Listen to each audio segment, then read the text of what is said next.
Dear Bro, we had a miraculous escape that could have ended very tragically. As I mentioned previously, the area of the school we live in is called Snake Park, and for good reason. We have all had encounters with potentially of a deadly kind to relate concerning snakes in our houses. This is another one of those, sort of. At this particular time of year, there is a wind inversion where the outflow of cooling air from the Kalahari creates a 10-minute dust and windstorm just at dusk. I have witnessed roof tiles being ripped off and the dust is choking. It hits with a dull roar, and as soon as it stops, darkness is almost instantaneous. Our little house is right on the edge of the school property. We frequently see baboons padding past our backyard. Sometimes they even try to steal the vegetables we have growing in it. There are little gullies and dense tangled brush out there, and it's perfect refuge for a variety of nasty and dangerous creatures. You get the setting. Throw an adventurous little Richie into the mixture, and you can guess where this is going. We noticed he was no longer in the backyard shortly before the wind sprang up. Ben, our ridgeback, part border collie and fully blown cowardly buffoon of a mutt, was also missing. We raced around the neighborhood calling Richie's name, catching the attention of our neighbors as we did so. The winds hit and I felt really panicky, especially as it would be pitch black outside in a matter of minutes. Mercifully, there was a brief lull, and in that moment I caught the sound of Ben barking. We raced outside of the wire, calling the dog's name, and he, thankfully, kept barking, even though the wind made it hard for us to pinpoint his precise location. We found the pair of them in a small clearing, Richie holding on to Ben's mane and looking very proud of having managed to walk so far with his buddy. Whatever his sins, and believe me, they are multitudinous, Ben was forgiven them all at that moment. I still have nightmares imagining what could have happened to our 14-month-old son and the nasty end he could have met, depending on the kind of reptile or beast that my imagination feeds me. Give your boys a hug tonight, Bro. The isolation of the school did not suit everyone well, especially a Canadian family from Ontario who did not own a car. Instead, they relied on a missionary family whom they had met in Haberoni to come and bail them out during the school holidays. They would travel together and went to Kruger National Park down in the coast of Durban, returning with stories what a marvelous time they had experienced in South Africa. Alex was a science teacher, so we had little to do with each other at school, and his teenage children were being homeschooled, so he excused himself from the most social interaction on the basis of needing to help his children through their Ontario distance education courses.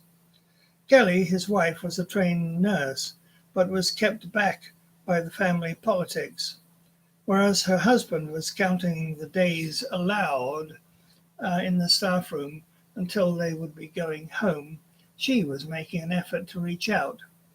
At first she was quite lonely and cut off because they refused to spend money on hiring a maid to help clean the house, so she spent a lot of time indoors washing all their clothes by hand and keeping on top of the housework. This made them unpopular with the locals who relied on teachers to employ them. When I discovered that Kelly was a qualified nurse, I asked her to help me with a counseling issue that I had long wished to tackle, but as a male teacher, never had the nerve to take on. In a word, menstruation. She created the materials and volunteered to go into the Form 2 classes during the blocks that I had been allotted. It was a wonderful success, and she quickly became the school nurse, much to Alex's consternation.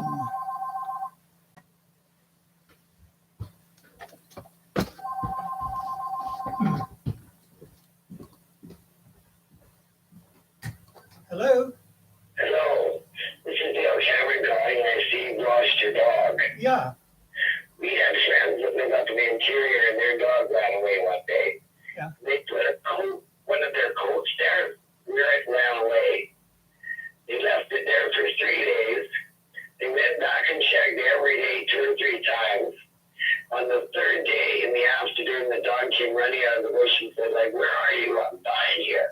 Yeah. And there was a little Maltese, and they live in, like, cougar country, right? Right. So I just thought I'd tell you that they put a coat out so when the dog came out, if it was scared, then it's, like, familiar with you. Yeah. We've actually got a whole team of real pros out there. We've got food stations, we've got a blanket out there, we've got cameras out there, we've got posters all over the place. Yeah, no, that's awesome. Yeah. Well, I sure hope you get them back. Well, I really appreciate your phoning. That's great. And I like dogs. We got a couple of dogs, and they're not always together in their head. Yeah, yeah. Okay, well, Okay, bye now. Thank you so much for calling. Okay, thanks a lot. Bye-bye. Take care. Bye-bye.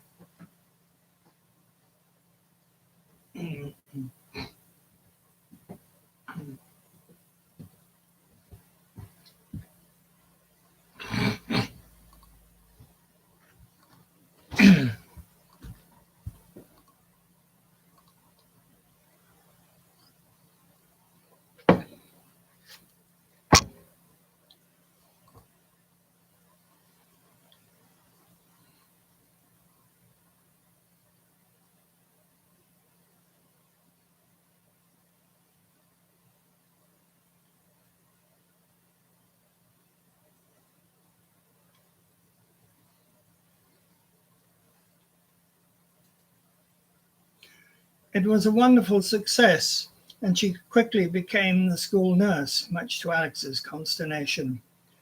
Kelly's coming out gave her 13-year-old daughter the courage to reach out. She had been feeling rather lonely as the only white girl on campus, and it took a challenging math concept to alter her situation. The unofficial school tuck shop was located near their house, and one day she saw me carrying Richie and said, "Hello." I invited her to come along and get a freezy. "Do you know anything about math equations, Mr. Garford?" Kathy asked. "You see, I have an assignment and I just don't understand, and my dad isn't helping me."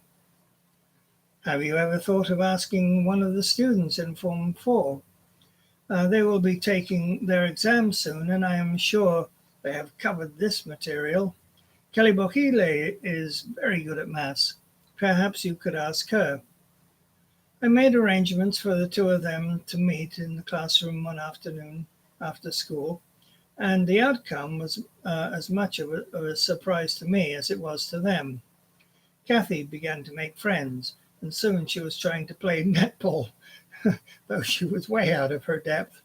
However, the players did encourage her and even invited her to go on team trips with them, something that her father firmly quashed, citing the dangers of traveling in an open truck. "Mr. Garford," Kelly Bohile said to me one day, "I did not know that I could help a white girl to learn something." "Why is that?" I asked, surprised by such a statement. "I thought that white people knew everything. I have never heard of a black girl teaching a white girl something." She really meant it, and the realization that this was not true came to her like the proverbial bolt out of the blue. As the year rolled to a close, the graduation ritual took hold. I had seen the preening and the expensive costumes at Martha's Spay, but most of what was needed was only available on the other side of the railroad tracks in Francistown. At Moyang, the whole process snowballed into an ill-managed circus. Students would disappear for a week or more, returning with fashionable hairdos, nail polish, makeup kits the size of mini malls, dresses, shoes, accessories. There was a lot of traffic in and out of the school. It was during this period that an unfortunate event occurred and placed the largely affable Mr. Farmer, our semi-retired English headmaster, in a dreadful situation. Some enterprising criminal decided to take advantage of the traffic situation as a cover for a heist of 6 brand new sewing machines from the Home Economics Department just prior to their final practical exams. Naturally, Mr. Farmer was furious, But what was unfortunate about the incident was that he was left to deal with the situation by himself. He reported the theft to the ministry and to the local the distant local police, which were obvious moves, though futile in actually accomplishing anything. What would have been helpful would have been the immediate assistance of the local staff. I do not understand why they sat back and did nothing, but it seemed mean-spirited and somewhat racist. Mr. Farmer saw no alternative but to punish the whole school at the time when it should have been a joyful celebration of coming together. It soured the year end for all of us, especially those who were leaving, because he cancelled the graduation ceremonies. My contract was coming to an end in December, so we had to make some decisions about what to do next. Life in Botswana had become very comfortable for us, especially after I had invested the last of my Wusk resettlement money into the purchase of a car. Having our own vehicle had opened up the possibilities of visiting friends and family in Zimbabwe. The drive to Hwata was demanding, and Julia's arrival postponed our first attempt because the doctor advised us not to go at Christmas time in 1990. However, we did manage several trips north of the border to Bulawayo and environments where we had numerous favorite vacation spots. The national parks in Zimbabwe were a leftover from the colonial era and were outstanding value. We could book rondavels, large round brick huts with a thick thatched roof, which came with beds, a small bathroom and a shower, a barbecue pit and cutlery, all for a very manageable price. The game viewing was magnificent, and often we would awake to discover animals not 20 yards away grazing happily on the grass that was tended by the wardens who ran the sites.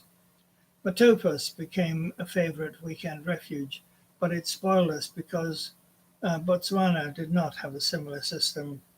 Instead, there were either campgrounds or just ablution blocks housing basic showers and smelly toilets, or they were in the hands of private operators and hence out of reach for the locals for the most part.